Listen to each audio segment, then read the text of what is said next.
Hey folks, welcome back to Star Goblin Radio. Today we've got a spoopy episode. We're going to talk about the horror themes in Phantasy Star, how we can work those themes into the TTRPG, and we'll end with an adventure idea. Now, Phantasy Star is fantasy and science fiction. I wouldn't call it a horror game, but there are certainly horror elements sprinkled throughout. Before we even power on the first game, we find mentions of this throughout its manual. In the starting premise, we learn that a dark religion from another galaxy has crept into the Algol system. Its dark priests, unseen by any mortal eyes, have been promising immortality to followers. As life becomes harder and worse for those living under it, rumors spread that the king has sold his soul to obtain the immortality this religion promises. And when the dead rise and begin to walk again, the people of the Algol system knew their worst fears were true. We later learn this corruption was fueled by Dark Force, the manifestation of an ancient being of pure evil, sealed away in its own realm but able to cross over into ours every 1,000 years. It corrupts hearts, possessing and manipulating others against their own free will. It haunts dreams. We see this in the first game, when our party, seeking refuge and an alliance with the mayor of Paseo, stay the evening at his house to rest before continuing their adventure to dethrone the fallen King Lassic. That night, the heroes are attacked by a demon. They awake in the morning to what appears to have been a bad dream. We'll later discover that this wasn't just a dream, it was a premonition inspired by the head of the household. He had become a victim, possessed by Dark Force. We can also look to Phantasy Star 4, which does an excellent job using its horror themes, roping in the players right from the jump. The game starts with our two protagonists, who are monster hunters, called into a town to investigate the basement of the local academy. The headmaster who called them in is willing to provide some details, but is also withholding information. Our heroes know that there's more going on than he's willing to disclose, which creates an uneasiness as we can no longer trust the authority figures responsible for the operation. As they make their way to the basement and begin exploration, they get just a glimpse of something moving in the darkness before it runs off. They creep through the corridors. They eventually confront the creatures, discovering that the monsters haven't invaded. They were being bred down here. Now, I haven't played Phantasy Star Online, but I did read the timeline available for it from the Phantasy Star TTRPG, and I was surprised by what felt like a horror story reading this outline. I was aware of the general story of Phantasy Star Online, which is the Pioneer Project looking for a new home planet, as their original home planet of Coral was becoming unhospitable. They'd find the planet Rhaegal, and from there begin exploration. Unknown to me and most of the citizens of the Phantasy Star universe, the Pioneer Project stumbled on some dark things buried on Rhaegal. It starts with the discovery of a fallen civilization and the ruins they left behind. As the researchers begin to excavate, they discover a series of caves and tunnels below the surface. The scientists here discover biomatter containing a parasitic virus, which they begin to research in secret. Continued investigation reveals that the ruins underground aren't just ruins of a civilization, but rather portions of an ancient spacecraft.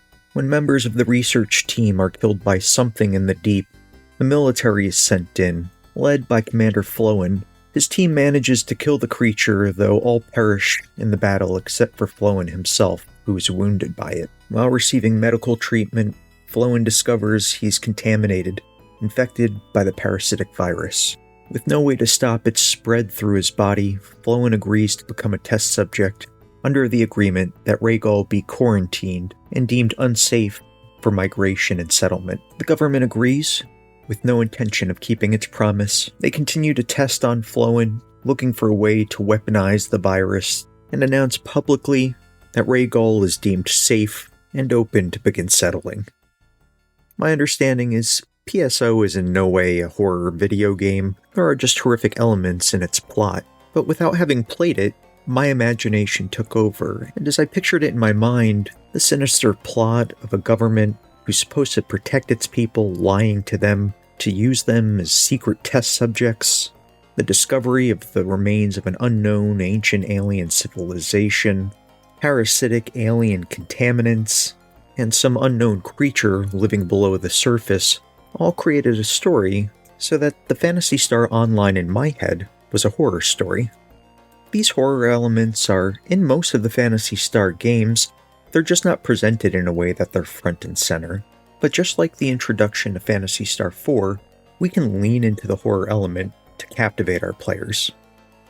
Whether or not something is scary largely depends on how we convey the information to our players, but it goes beyond just simple description. The setting, environment, non-playable characters have to all reinforce the horror theme as well. The theme in the last few stories I mentioned is that the authority figures are unreliable.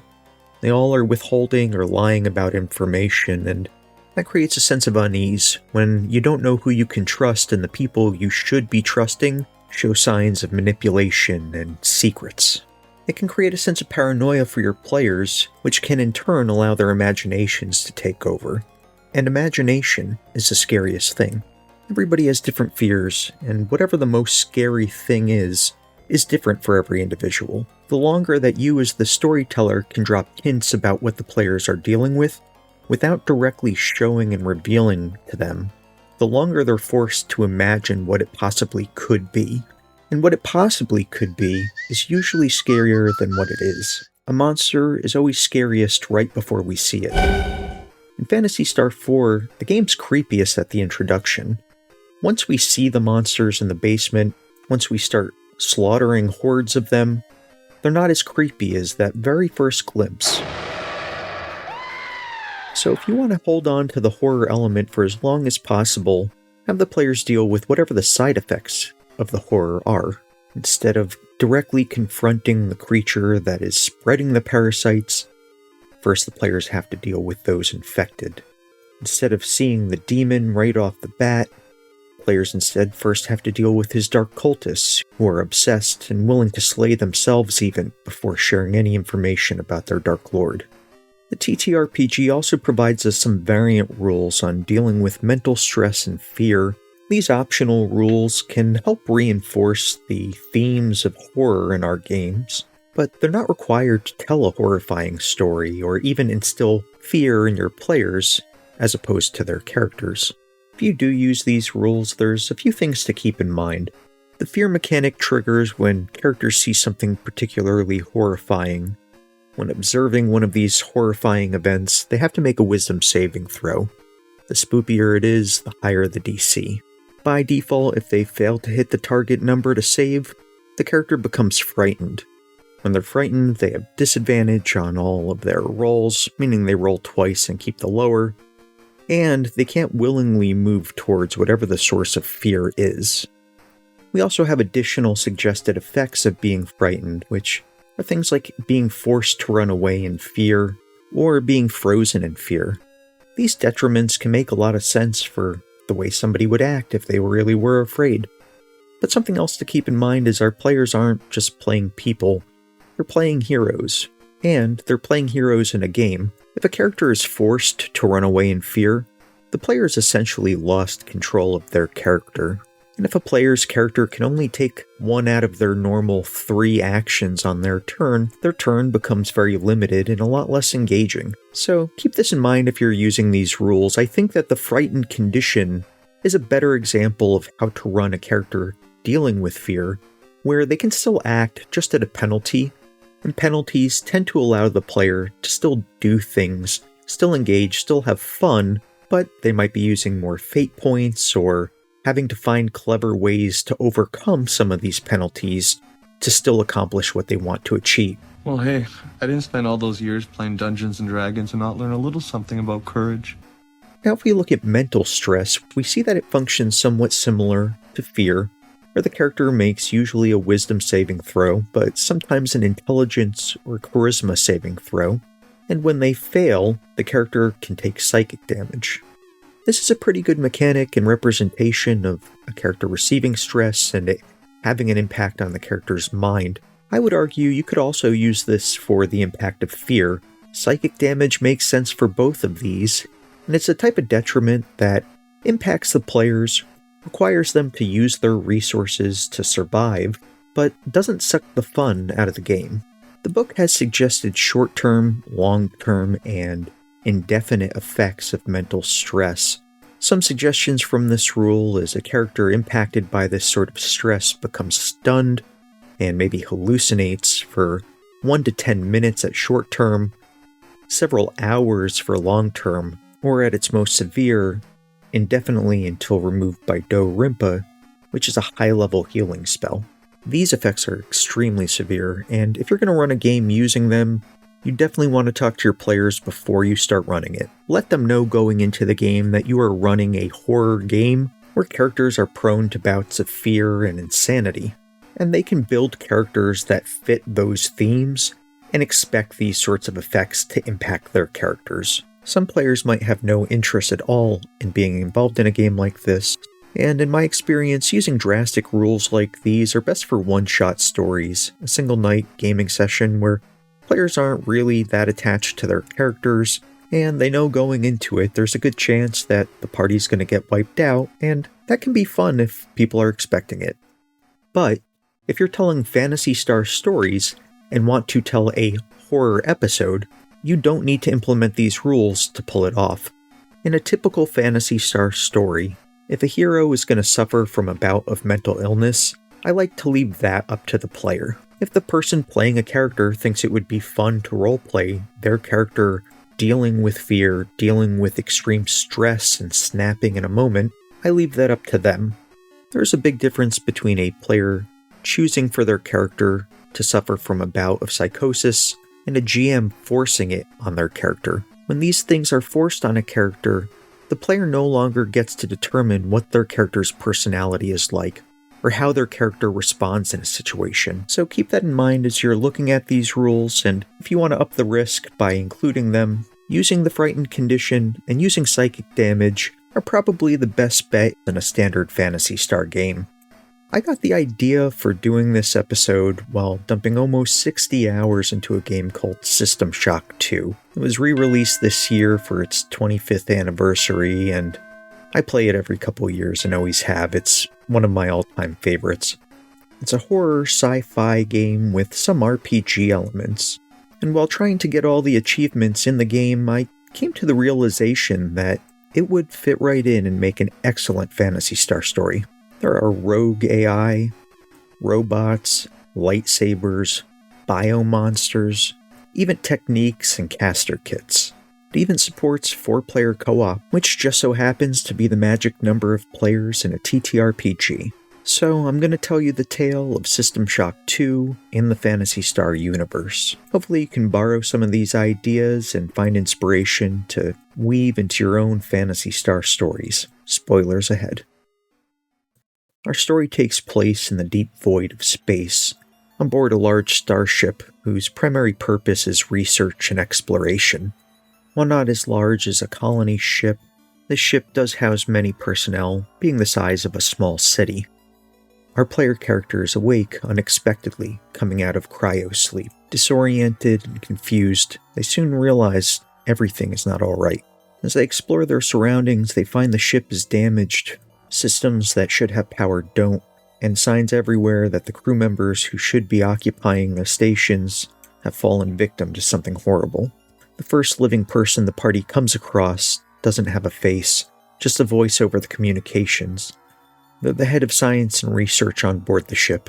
Trapped in their office, several decks above, they warn the players that biomonsters are running rampant on board the ship. They were able to remotely thaw the players from cryo-sleep, hoping that they might now work together against the biomonsters and save themselves at the least.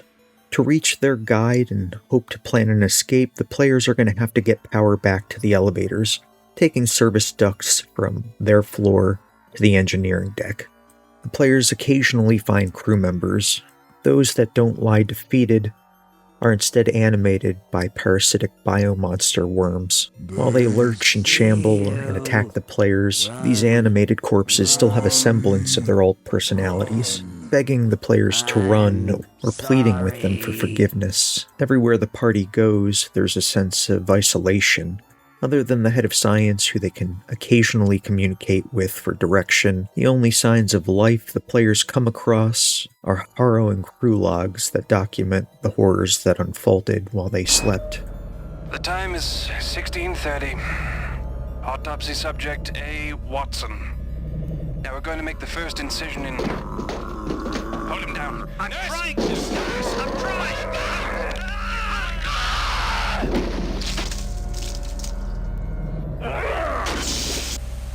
From engineering, our players managed to repair a downed system, restoring power to the elevator. Overcoming these challenges, the party makes it to the office of our lead science officer, and upon entering, they discover their ally has slain herself days ago. The monitor flickers on, and the true identity of the voice on the communicator is revealed. Critical data is always backed up, in the form of DNA for biological beings in their cloning banks, and for beings like Mother Brain, whose unfathomable vastness cannot be stored in a single device, instead was stored in fragments, all over the computer networks of the Algol system. After her destruction at the hands of rebels from Motavia, here lied in slumber one such backup, a fragment of her former majesty, with only a fraction of her processing and computational power. The former science officer had found and inadvertently restored this version of Mother Brain, and incapable of putting Pandora back in her box, she soon found herself a prisoner in her own office, while the ship outside of it found itself falling into chaos. The biomonsters Mother Brain had originally been developing, released, running rampant, and spreading like a cancer. But not all was going according to Mother Brain's plans. I survived only by sleeping. My creations, my annelids, thrived and grew unruly, and now they seek to destroy me. I will not allow that.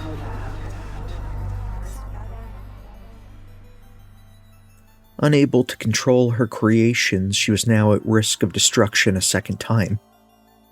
Her biomonsters, working in unison through a sort of hive mind, looked to continue infecting the crew, guiding them to steer the ship back to civilization. There, their infection could spread unchecked. Being monsters of flesh and meat, they hated Mother Brain, who sought to enslave them, and they looked to put an end to the Machine Mother. The party, trapped between Mother Brain and the biomass of the many, has no choice but to form a temporary alliance with Mother Brain, to hopefully stop her creation from spreading, protect the vulnerable people of the Algol system, and all the while come up with a way to stop Mother Brain should they succeed at that task. Under parasitic control, the crew members have reprogrammed robots and security, locking Mother Brain out of their control.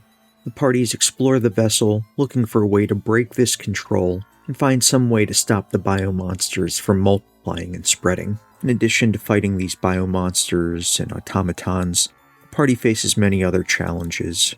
Radiation leaks, air contaminated by biomonster bacteria, environmental issues impacting certain areas of the ship, creating freezing cold temperatures or complete darkness.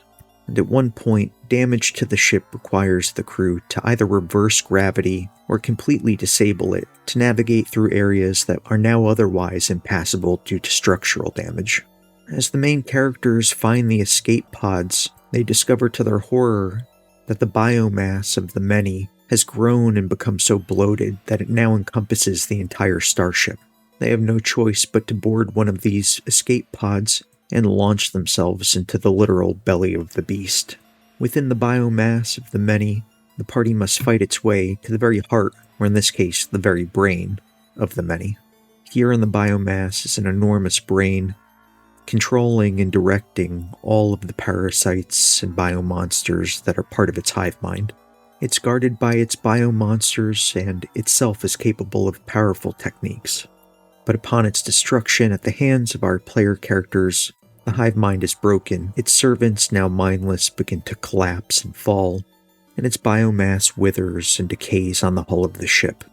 Taking their shuttle back, the players return to the starcraft, Through their communicators, Mother Brain congratulates the party on their success, but informs them that they're no longer needed as her pawns. In their absence and with the destruction of the parasitically controlled crew members, Mother Brain is now rapidly regaining power and seeks to reintegrate herself with the Algol system's network. As the players pursue her for a final confrontation, they discover that she's again manifested as an avatar. Here they must destroy her, or be destroyed, and save the Algol system from again falling under her control. Thanks for letting me indulge in that. Hopefully you got some good ideas out of this video. I'd love to hear about how you'd like to work horror themes into your games. And are there any other creepy scenes in the Phantasy Star games that I haven't mentioned? Let me know in the comments. So that's it. That's a show. Until next time, don't turn out the lights.